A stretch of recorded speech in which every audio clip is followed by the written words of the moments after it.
With her own experience with tragedy, emotional and sexual abuse as a child, to meeting the Queen of England, winning two all expense paid trips, to finding her faith again in her 40s.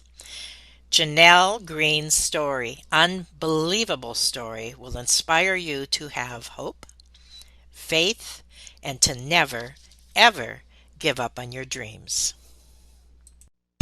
Have you ever felt like giving up, quitting, throwing in the towel?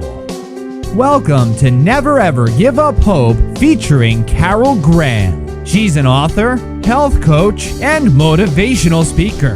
Backed into a corner multiple times in her life, Carol shares with you stories on how she overcame some of the toughest obstacles a person can go through in life, but refused to give up hope.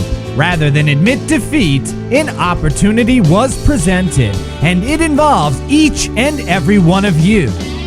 Carol will feature spectacular guests who will share their messages of hope, encouragement, and their inspiration to prove why life's adversities only make you stronger. And now, welcoming the host of the show, here's Carol Graham. Jeanell Greene is a life and relationship coach who is on a mission to save marriages and heal families from generational trauma caused in childhood. She is deeply passionate about bringing more love and healing to couples and to the world, and loves how coaching others has helped her on her own personal healing journey. Welcome, Jeanell. Thank you. Glad to be here.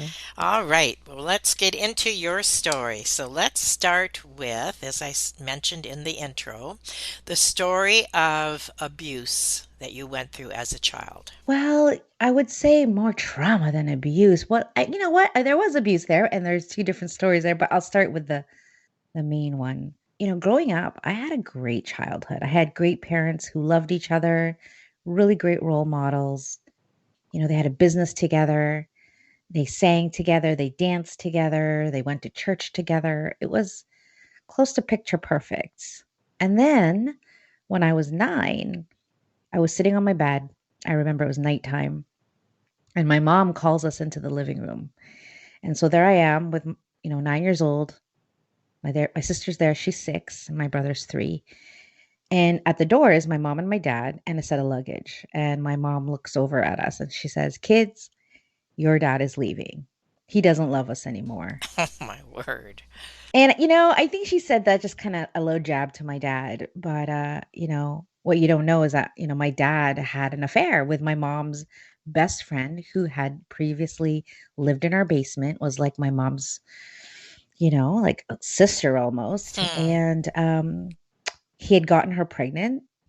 And so my mom asked him to leave. And so there I was, watching my dad leave. And my dad was a joker, so there was a part of me that was, Hmm. confused and Right. thinking like he was gonna turn around and say, "Ha ha, joke," and of course that didn't happen, and he went into a car that I didn't recognize, and without a word, he left. And so Wow. that was a really, really hard time, and, as I do the work and as I discovered how this really impacted my adulthood, Hmm. what I discovered was that little nine-year-old had this traumatic experience and made 3 very profound, distinct, you know, um, beliefs about herself. And that was that she was unlovable because she's a daddy's girl. And if daddy's going to leave, then it must mean she's not lovable. Hmm. Secondly, can't trust people, definitely can't trust men. And number 3 is everybody she loves will leave her. And so fast forward, there I was in my 20s going through my first marriage, it being a complete wreck, all the relationships before that being really tumultuous and abusive, and the liars and the cheaters and the abusers, and thinking to myself, like, what is it about me Hmm. that has me attract these men? Like, I'm a good person. And yet here I was. But, when I started to do the work, what I realized was that subconsciously I decided, well, I don't want a good guy because, they're going to leave anyway. So I might as well just pick guys that I'm okay with leaving. But they broke my heart. Like I remember walking into the room of my boyfriend having sex with somebody else, like that kind of trauma. But, I think that it really shaped me and prepared me for what I do now. And I remember thinking and praying to God and going, Lord, why? Why do these things happen to me? I've been Hmm. also molested by like a grandfather figure.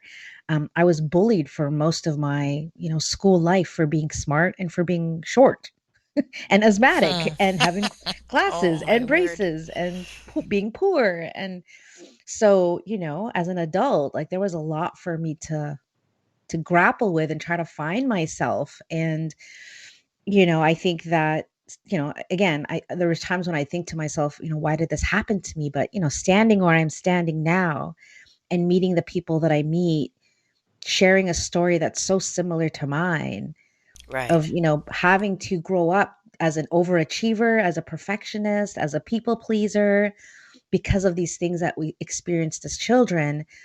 I now realize, like, oh, that's why that happened. Hmm. So I can be that compassionate, loving, understanding space that not only says, hey, I understand, but like, no, no, no, no. I understand. I got the t-shirt, I got the socks, I got the hat. Like I've been there, done that. So yeah, so that's, and now I get to be in this beautiful marriage with my husband Mike for the last 18 years.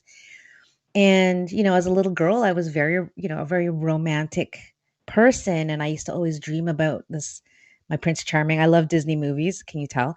And he is better than all those reiterations that I had envisioned for myself. And every day I get to spend my life with this human who just thinks I am the best thing since sliced bread. And I really strive to be the woman he thinks I am. Well, that was a hallmark moment, wasn't it? My goodness, that was a beautiful story. Thank you. Thank you. Thank you for sharing that. And I think it brings hope as well to those who think that exactly what you were going through, they may be going through or something similar. Yeah.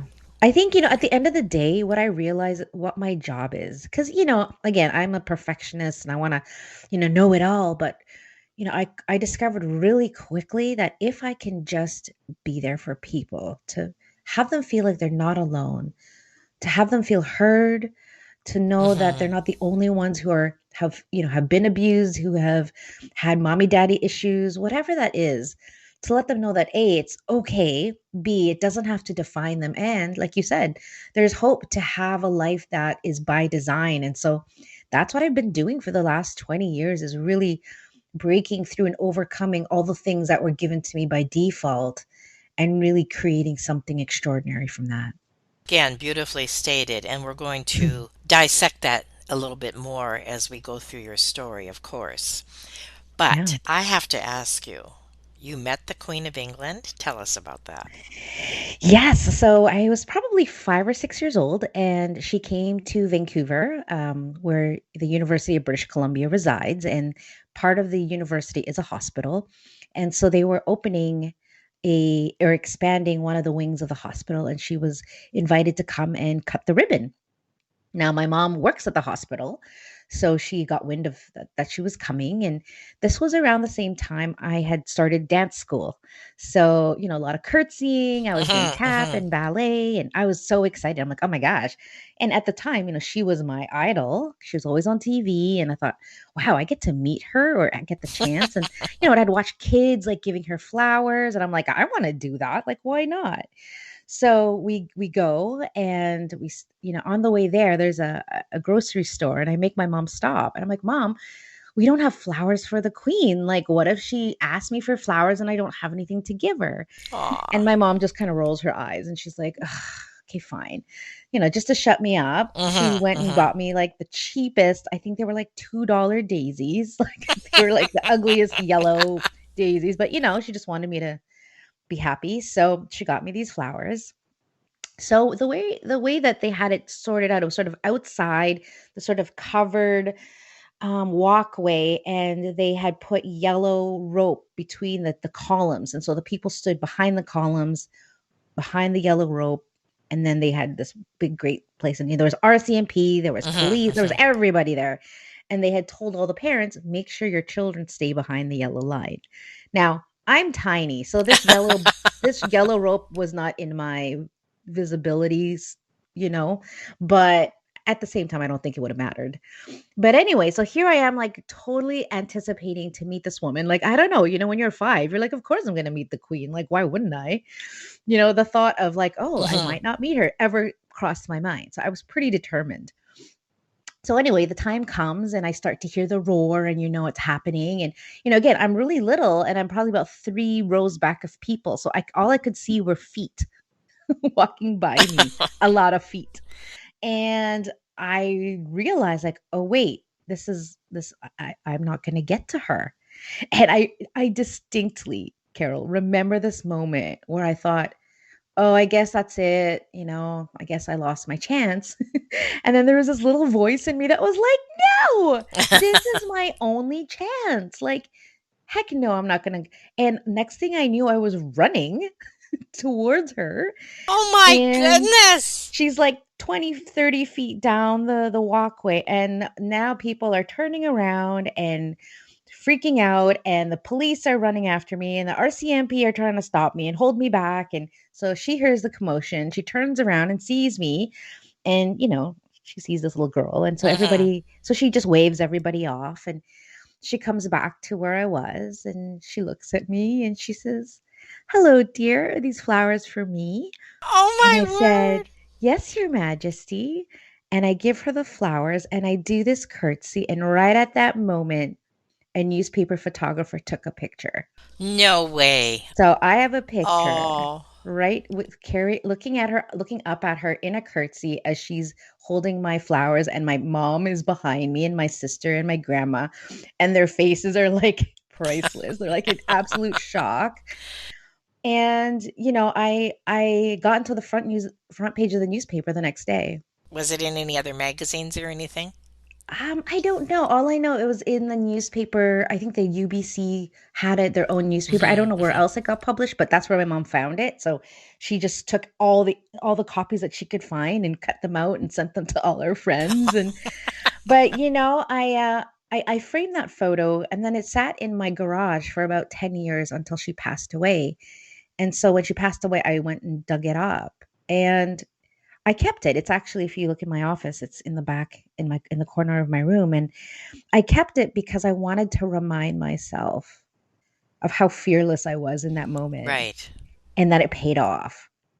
And leaving corporate, starting your own business, following your heart, not knowing where it's going to lead, if it's going to be a success or a failure, it is very challenging. And so I keep that photo to keep me focused and remind myself that that's who I want to get back to. Because I think as adults, we lose Yes. that fearlessness. Yes. And so, yeah, I keep it as my little motivator. She motivates me. What an amazing story. I absolutely love it. And you drew such a perfect picture of it too. I saw every moment. I did, except what kind of dress you were wearing.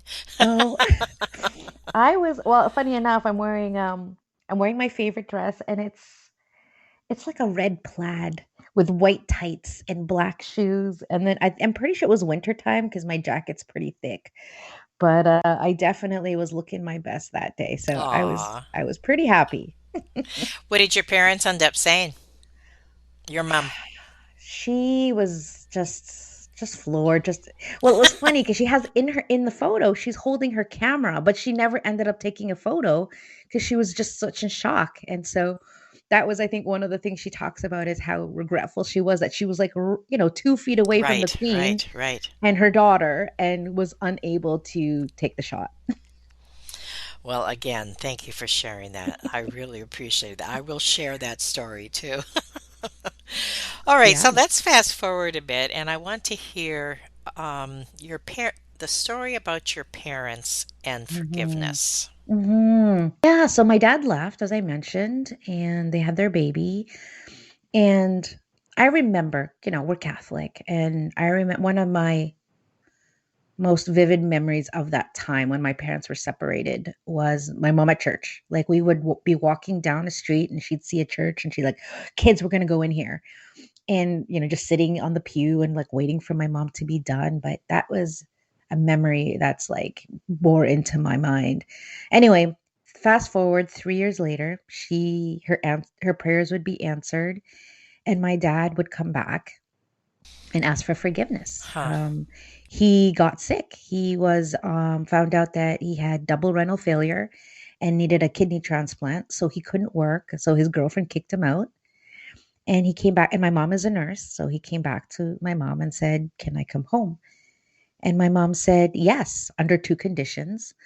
Number one, you never go back there. You're here. If you're here, you're here. And number two, we just forgive and we forget and we don't talk about it anymore." Hmm. And she truly kept her word. She never hung it over his head. Whenever they got into an argument, it never came up. And my dad became the best father, best husband, started going to church, and they spent a lot of time together. And then I guess it would have been maybe 3 or 4 years later, he would get his kidney transplant. And then he would live for another 13 years. And my family got to be whole and to spend that time together. And when he passed, we were right with him. And I sometimes think about what would have happened had my mom not forgiven him. Would he Right. have passed away Right. alone? Would we have been there but maybe had resentment? Like what might have happened? And so when I hear about families being torn apart over really unnecessarily, in my Yes. opinion, Yes.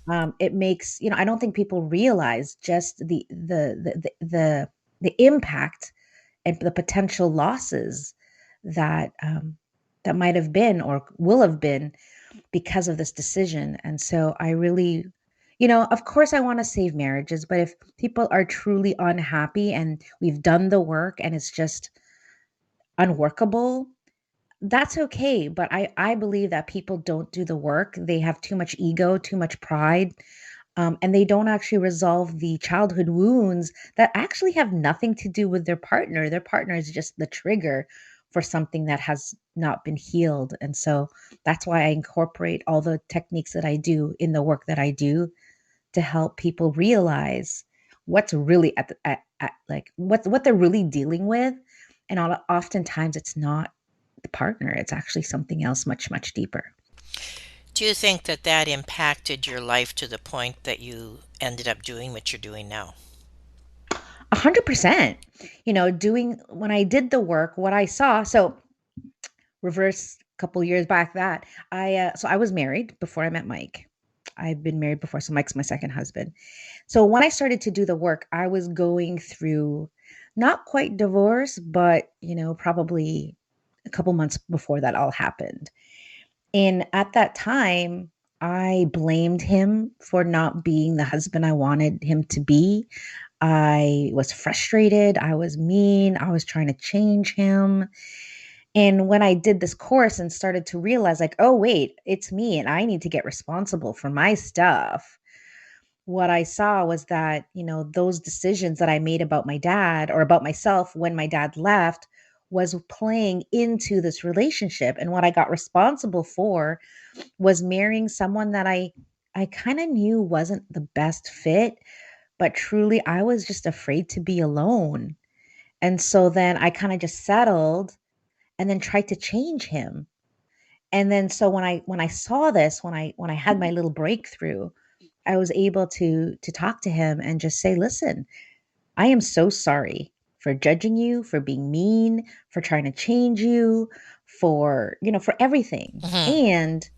And you're great the way you are, and it doesn't work for me. It's not the marriage that I want, and I want to get divorced."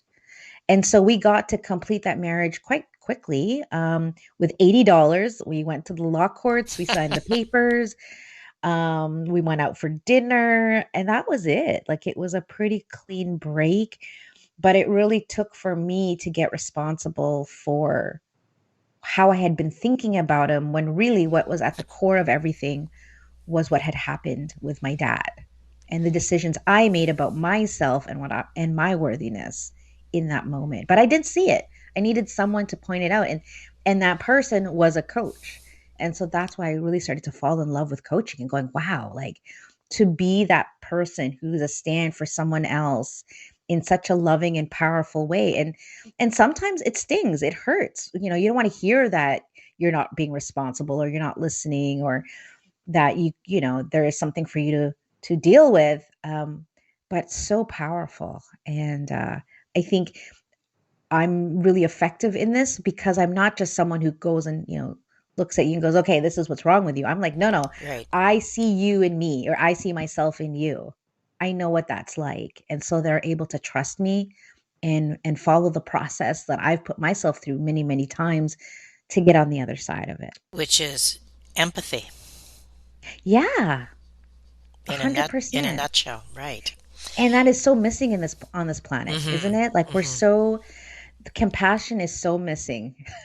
We're taught to suck it up, or there's no excuse, or all this just, and we have no idea what's going on with other people, what they've been through. We throw words around like narcissism and being selfish. It's like we don't know. And so, in that moment when I thought about, do I go through my this divorce or not, one of the concerns is, well, what are people going to think about me? Of course. Definitely my Of mom, right? course. What's my Yeah. mom going to think? Mhm. But I realize it doesn't matter what anyone says because no one's been in my shoes. No one's lived my life. They can't tell me what to do.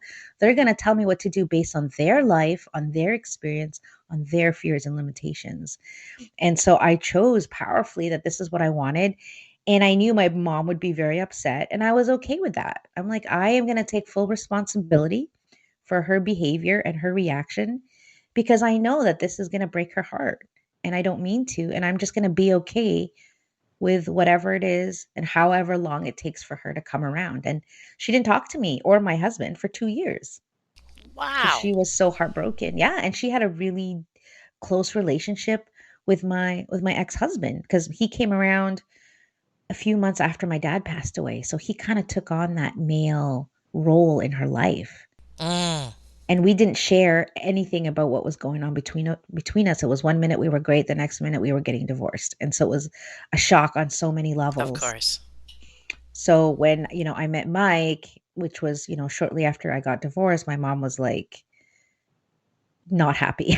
she, she said I needed time to mourn, and I'm like, mourn what? Like this marriage shouldn't have happened in the beginning. Like I knew a week after we got back from our honeymoon. I was like, this is like so many red flags, but they were not there before we got married. And so I tolerated that relationship for 2.5 years longer than I should have.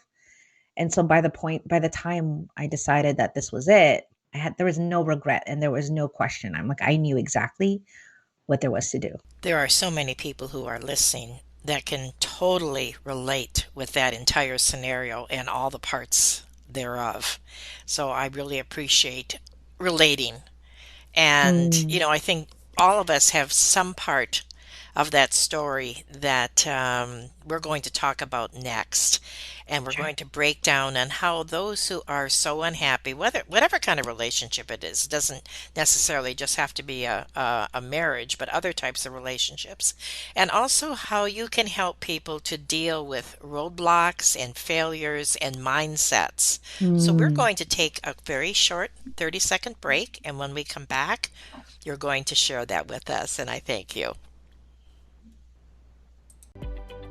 Carol Graham would like to show you the path from misery to miraculous triumph in her fast-paced memoir, Battered Hope. She relates her determination to succeed as someone who experienced one horrendous nightmare after another.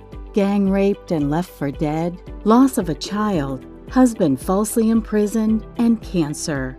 Nothing could break her tenacity or faith. No matter what you face, heartache, loss, suffering, or injustice, Carol will illustrate how she became a victor the same way you can. The secret is to never, ever give up hope.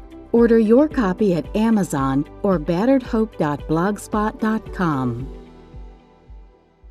Jeanell Greene has been sharing her story with us today. And I'm sure that the audience, many of you, have related to several of the things that she said. I certainly did. And I appreciate the way she painted the picture, even the picture of her meeting the Queen. She is a storyteller, and it's exciting to have somebody who is that clear share from their heart. So I thank you for that, Janelle. Now we're going to, and also the story of your parents' forgiveness. Again, so many people can learn from that, can glean from it, and also relate to it. So thank you.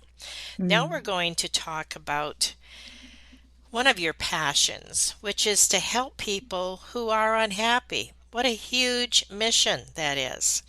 And Mm. especially in light of what's going on in the world today, I'm sure you as a coach hear this more often than you ever did in the past. So Mm. tell us how they do that, how they can change their focus, and also when they're up against roadblocks and failures and all the emotions that are involved. Tell us what they can do. Yeah. Well, you said it perfectly, to change the focus. And, when I do a consult with clients, they'll spend half an hour, even maybe 45 minutes telling me all the things they don't like and what they want to change. And so when they're done, I say, okay, that's great. So tell me, what is it that you actually want? And there's silence. And they say to me, Mm. I've never thought about that. Well, then no wonder you are not happy because you don't even think about what makes you happy. All you think about is what doesn't make you happy. And so that is really, I think, the first thing we got to do is shift our energy from unworthiness, frustration, overwhelm, anxiousness, all of that, and flip that on its head and really like, okay, how do I want to feel? Who do I want to become? What are the changes I need to make in a positive light? And so we want to take it from love, from fear to love, from Hmm. doubt to confidence, from, unworthiness to self-love. And, self-love is, I think, one of those things that people don't truly understand. And, to be honest, that's a recent thing for me too. If you asked me 10 years ago, hey, Janelle, do you love yourself? I'm like, yeah, sure. Why not? But when I got really down to it, when I started to hear how I was speaking to myself, how hard I was on myself, how I had very little compassion for my own humanity and spent so much time in the realm of guilt and shame. I'm like, I Mm-hmm, don't mm-hmm. love myself. And so, this journey of life is always evolving and expanding. And people always want to ask me, so when is my life going to be perfect? And I'm like, your life will never be perfect. This is an evolving thing. And as much as I think that I have done the work and I'm quote unquote enlightened, life constantly throws stuff at you. And you just got to learn the tools and the techniques, your own, that really work for you. And so, I mean, that's partly why I love this work is it's never boring. It's never the same thing. We're Mm-hmm. always changing. And so there's always something to grapple with. Always, right? If I'm a six-figure coach, I'm like, okay, well, how do I become a seven-figure coach? And what is the gap that has me not be able to fulfill what it is that I want to fulfill? And so I think number one is, changing the focus of your energy.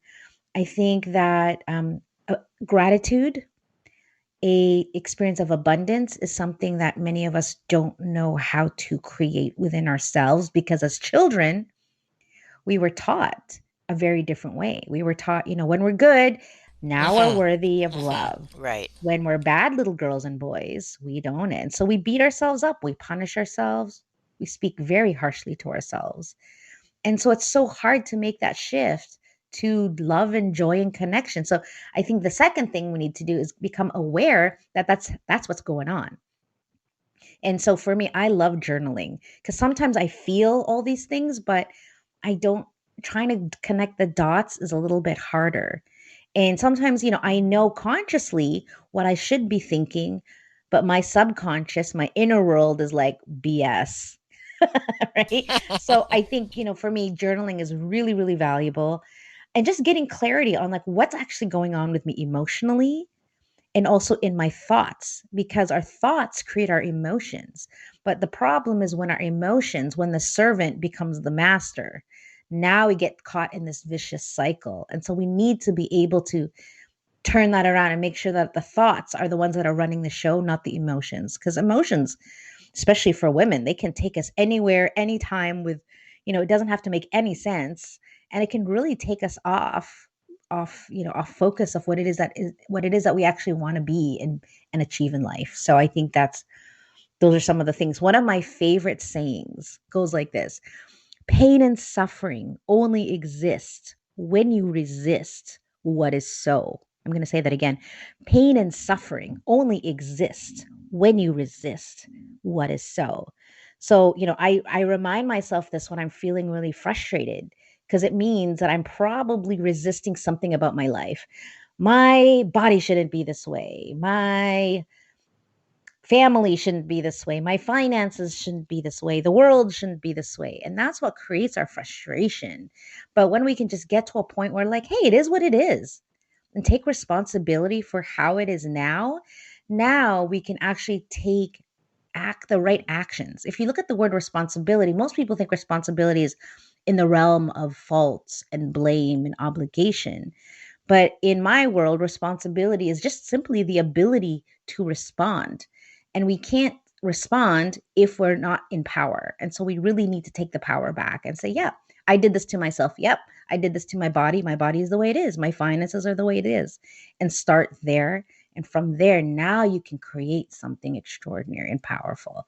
But you can't do it from a place of, no, it's not my fault, it's the world's fault, it's someone else or something else's fault, and I have no control.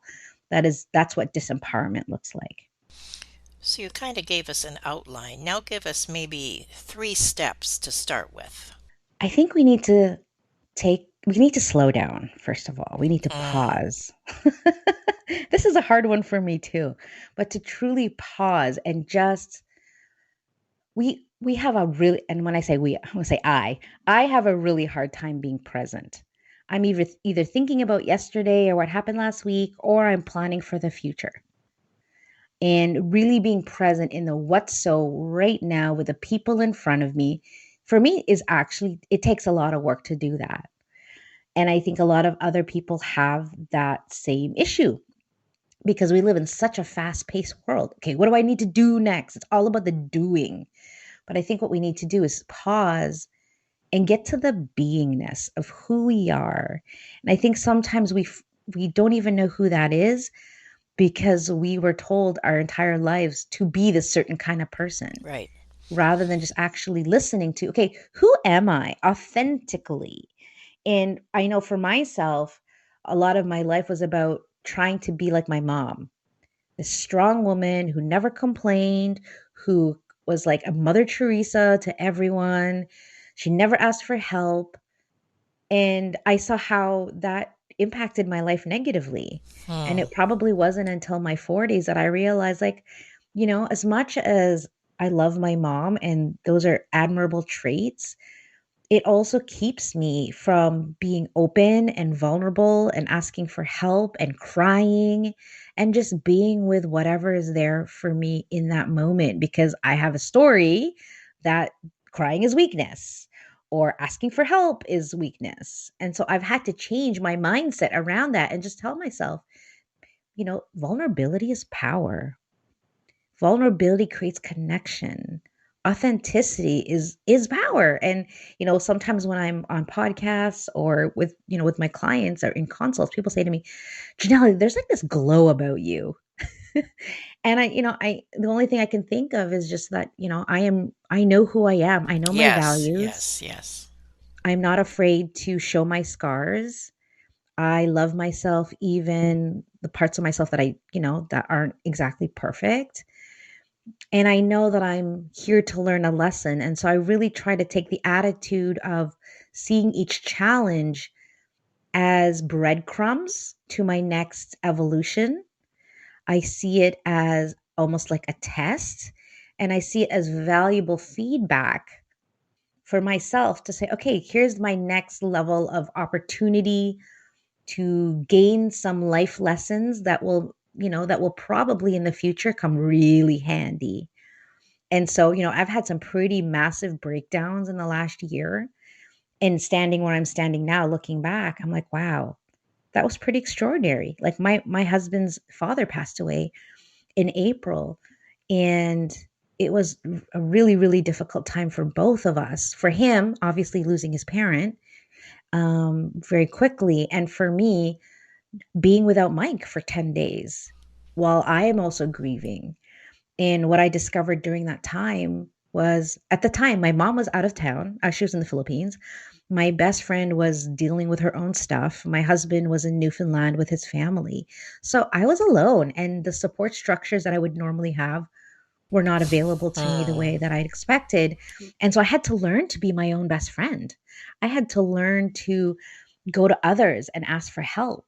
And I also learned that most people don't actually know how to listen. And that was such a Oh, that's humbling yes, yes. experience. I noticed, like, I went to one person and they start, and I'm telling her how lonely I am and how just everything I was feeling. And she started to tell me how great her life is. And it just made me feel worse. And then I went to another friend and I said to her, again, I'm so lonely. And her response was to just completely ignore everything I said. And I was like, I got frustrated because I'm like, wow, these people don't know how to listen. But also, I was like, this is so interesting because then I really get how my ability to listen is so valuable Mm, and right, rare. exactly. So I think everything that we go through in life, if we look at it in the right way, can be a value rather than this horrible thing that happened or experience. And I'm like, yeah, it sucks in the moment. But if you can shift your mind to ask yourself, what can I learn from this? If this was a test or a learning lesson, what is the lesson that I'm about to learn? And then that way we're leaning into it and not resisting it and just going with the flow and trust. I think trusting in God, trusting in universe, trusting that whatever it is that's happening in this moment is exactly what's meant to be and it's perfect. Is this what you would call mindset hacks? You referred to that in my Hmm. notes, and just maybe explain that a little bit. Yeah, I think mindset hacks is just, your own personal, I guess, toolbox of things that you can draw from when your thoughts and your mindset and your emotions take you down that black hole. It's like, how do you pull yourself out?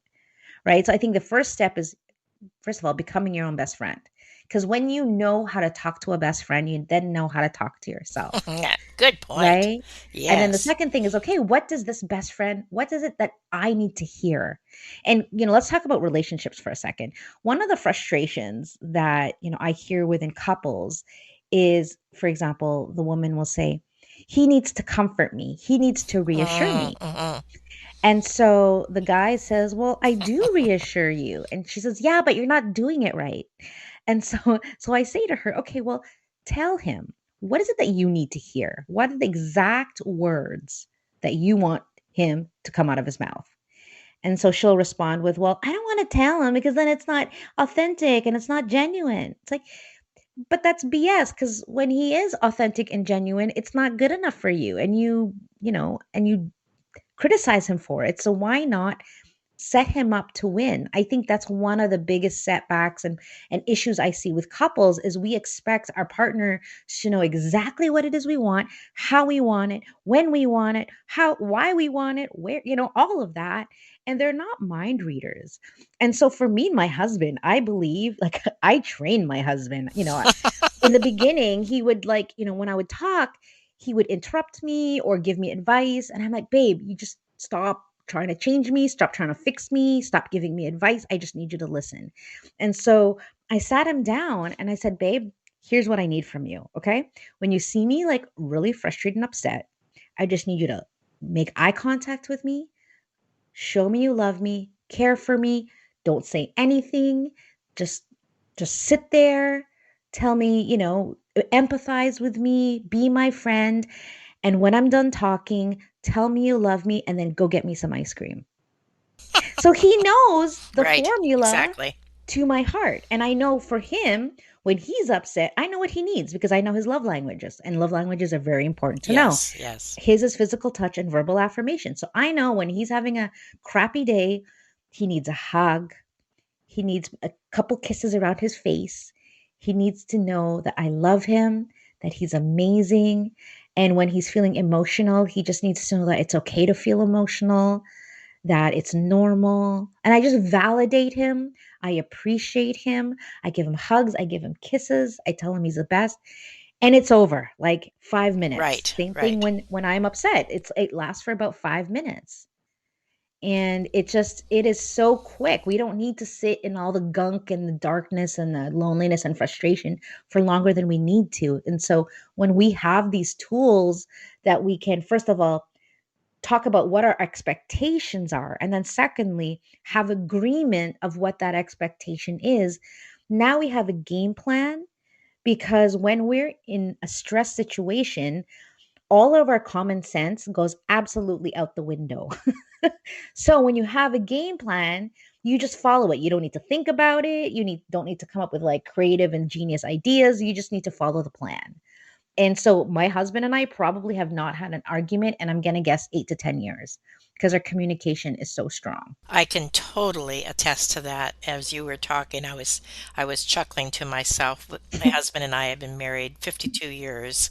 Wow. And after this is our both of our second marriages as well. So we learned Mm. something from the first ones, Yeah. right? Yeah. But anyway, what I ended up doing, and this has to be decades ago already, when I realized my husband didn't have the same tools of communicating that I did because we're two totally different people. Yeah. So I knew that if we got in the middle of an argument or whatever, just as you're explaining, that he needed to understand what I needed and, vice versa. So what I did was I wrote it down for him. So Yeah. Yeah. so that he could have Step it in front. one. Yeah, that's step one, exactly. Yeah. And just like you said, I can't remember our last argument except which way to turn on the highway, you Yeah. know. Yeah. Yeah. But yeah, it's just so it is communication, and we can't say enough good about it. So I thank you for sharing that. That was very descriptive, and I trust that the audience will take those tools and those ideas and implement them in their own relationships. So now, Mhm. in summary, would you have any specific thing that you would like to say to the audience, or and anything you want to offer the audience? Yeah. If there was sort of a piece of wisdom, I guess last quote, be the change you wish to see in the world and in your relationships. If you want more love, give more love. If you want to be accepted, be accepting. If you want to be able to forgive, forgive yourself. You cannot give to another what you do not have for yourself. And I think forgiveness is one of those things that I love talking about because I believe that that is the key. Mm-hmm. That is the key to peace and happiness. We cannot have that without forgiveness because we're human. We deal with other humans who are also flawed. And so, unless we understand forgiveness, but I think a lot of us think that forgiveness is this thing that, well, if I do it, I let somebody off the hook and that makes what they did okay. No, forgiveness is all about the inner work. Because if you think about it, the upset that we experience with another person, we put ourselves in our own emotional jail. And we do this for years, decades. We're the ones who suffer. The other person doesn't even know that we're doing that to ourselves. Right. And we spend half of our life and so much time dwelling in things that are out of our control, and B is has to do with someone else who probably didn't even realize that they were hurting you or doing the wrong thing, thinking that they were doing the right thing. And so I think forgiveness is really about freeing ourselves from the emotional prison that we put ourselves into, right? Like, for example, my dad leaving. There I was, like, here I am 20 years later, still thinking about that thing that happened. It's gone. My dad's passed away. My half brother is in my life, and he's extraordinary. I love him. And yet, here I am still stuck to those stories of unworthiness, can't trust, unlovable. It's like, why? There's something that, pulls us to that place of wanting to continue to beat ourselves up and not live in the present and make ourselves small.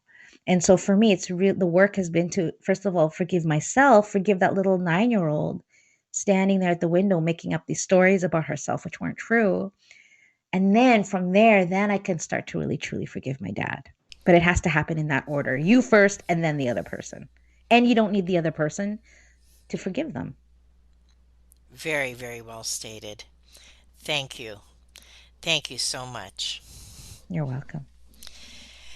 All right, well, this concludes our time together, and I've taken lots of notes. I'm sure that the audience has as well. And I appreciated everything that you shared with us today and your stories as well. And I thank you for being on Never Ever Give Up Hope. Thank you for listening to Never Ever Give Up Hope, featuring Carol Graham. Did you know that most people succeed because they are determined to? Quitting was never an option. Carol loves your comments and will respond to each one. So please subscribe and review this podcast. A rating of 5 stars would be outstanding and appreciated. Remember, if you are still here, there is always hope.